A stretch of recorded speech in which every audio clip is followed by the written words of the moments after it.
أعوذ بالله من الشيطان الرجيم.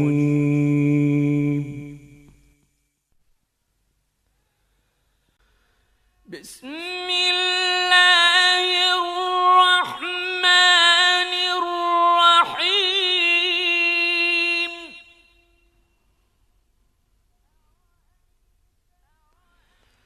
أرأيت الذي يكذب بالدين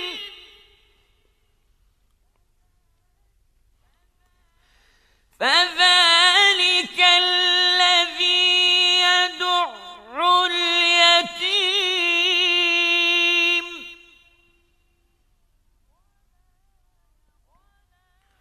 ولا يحض على طعام المسكين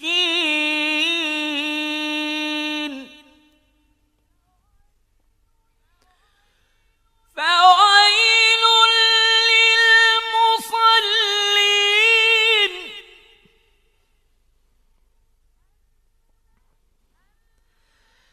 الذين هم عن صلاتهم ساهون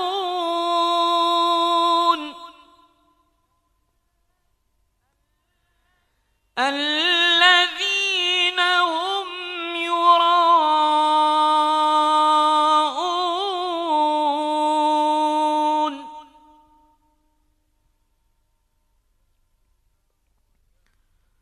ويمنعون الماعون.